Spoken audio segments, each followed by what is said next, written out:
Hoy, lunes 29 de enero, la liturgia nos presenta este Evangelio de Marcos, capítulo 5, versículo 1 a 20, dice así: En aquel tiempo, después de atravesar el lago de Genesaret, Jesús y sus discípulos llegaron a la otra orilla, a la región de los Gerasenos.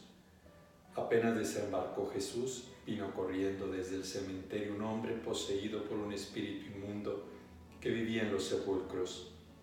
Ya ni con cadenas podían sujetarlo.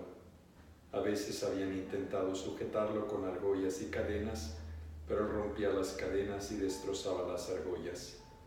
Nadie tenía fuerza para dominarlo. Se pasaba días y noches en los sepulcros o en el monte, gritando y golpeándose con piedras. Cuando aquel hombre vio de lejos a Jesús, se echó a correr. Vino a postrarse ante él y gritó a voz en cuello: ¿Qué quieres tú conmigo, Jesús, Hijo de Dios Altísimo? Te ruego por Dios que no me atormentes. Dijo esto porque Jesús le había mandado al espíritu inmundo que saliera de aquel hombre. Entonces le preguntó Jesús: ¿Cómo te llamas? Le respondió: Me llamo Legión, porque somos muchos. Y le rogaba con insistencia que no los expulsara de aquella comarca.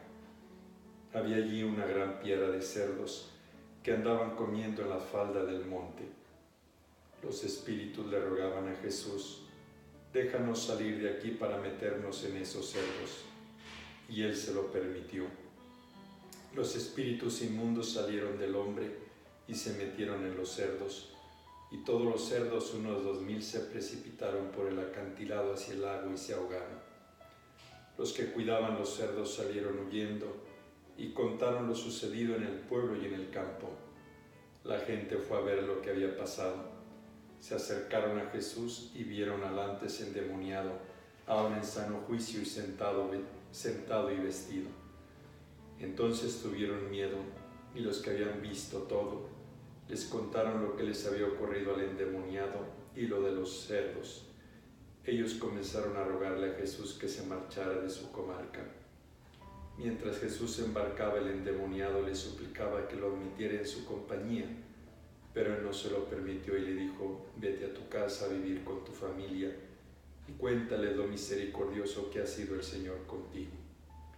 Y aquel hombre se alejó de ahí y se puso a proclamar por la región de Decápolis lo que Jesús había hecho por él, y todos los que lo oían se admiraban.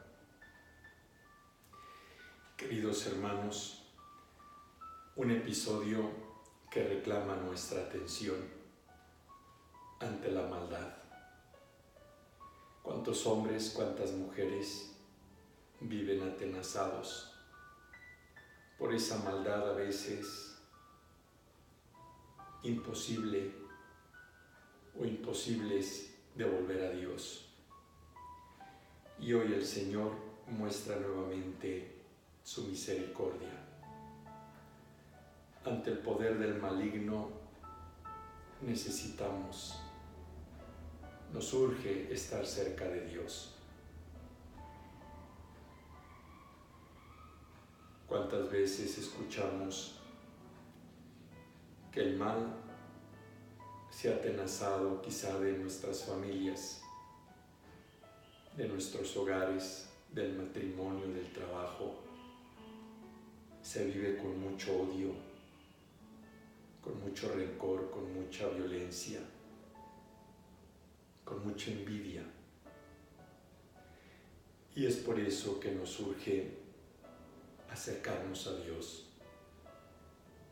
para que quite de nosotros tanta maldad, tanto egoísmo.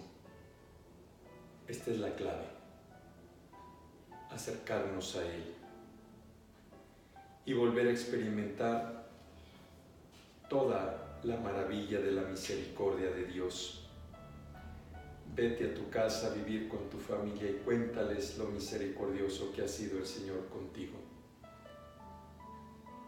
El Señor siempre, cuando nos acercamos a Él con sinceridad, nos transforma.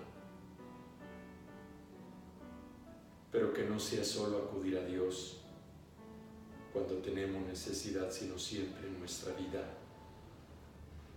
para ser más dignos, que con humildad y con sencillez nuestra vida cambie y nuestro testimonio pueda siempre edificar a los demás. Que Dios los bendiga.